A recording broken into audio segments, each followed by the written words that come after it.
Hey guys, if you're struggling with your mental health and well-being, maybe feeling a bit down or as though life's passing you by, but you just don't have the motivation to enjoy it, I've made 5 short videos to give you some aha moments and start to make sense of the situation you're in. I'm Suzanne. I'm an interiors therapist, which means I specialise in identifying the stuff in homes which makes men miserable, damaging their health, wealth, success, relationships, and even losing their mojo. What I've learned over more years than I care to remember is the home environment we live in and the possessions we choose to surround ourselves with can be wonderful and life enhancing, but sometimes that's not the case. In fact, often keeping the wrong things around you can have a spectacularly destructive impact on your life. You can go from having the world at your feet to wondering why it all went so wrong in the blink of an eye. And if that's where you are right now, I'm here to say things can change, they can get better, and regaining control of your emotional situation is often directly related to the place you're living in. So just to give you an idea of how simple a process this is, take a look around your home and see what's on the walls. I'd love to see the place you live in from a different perspective and ask yourself if you think it's contributing to the way you feel now. Take a look at the art and see what it depicts. Are the subjects happy, sad, lonely, maybe confused? And next, photos. Family photos are special, but are the ones you've got triggering sad memories rather than happy ones? Upgrade the photos you have around you so they always make you smile. Maybe you're living in the former marital home, surrounded by memories but missing the people you love.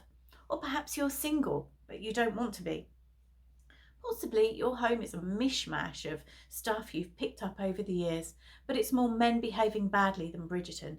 And if you do meet someone you like, they never hang around. And potentially you could be doing brilliantly in your career and live surrounded by a loving family, but you're still struggling with the ups and downs of life. You're longing for balance rather than a roller coaster, but you don't know where to begin. Or maybe that divorce went through and you feel like the victim. It seems as though nothing's going right, and whether you want to get involved with someone new or not, you're living through a dark, lonely, resentful time. So over the next few days, I'm going to give you some simple ideas to start changing the way you feel. And that begins with noticing the triggers in your home which are bringing you down. Along the way, I'll tell you about some of the amazing men I've worked with, all of whom were struggling in one way or another. Take Anthony, for example. He was in his 40s, a decent, popular guy. The problem was he hadn't got over the end of his marriage, and he would spend hours going over and over it in his head, and to anyone who would listen. He would meet lovely women, but after a few weeks they stopped returning his calls. By the time he asked for help, his finances were in a dire state, and he had downsized from a spacious country house into a tiny starter home. But he'd crammed loads of furniture and prints and mementos from the former marital home into it. He'd even kept things he knew his ex-wife treasured just to spite her. The place was a mess. He'd stopped taking care of himself, laundry scattered the floor, and flies buzzed around the kitchen. Almost everything he owned had a memory attached to his ex-wife. Pictures on the wall came from holidays they took together. The antique cabinet he knew she loved filled one wall, and a painting over his bed depicted the ruins of an Irish cottage. He even had a mug with her name on it. No wonder he was miserable.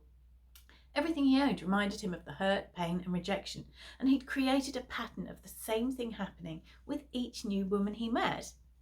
But with encouragement, he returned some of the furniture to his ex. He sold other pieces and bought stuff new, more suited to his home.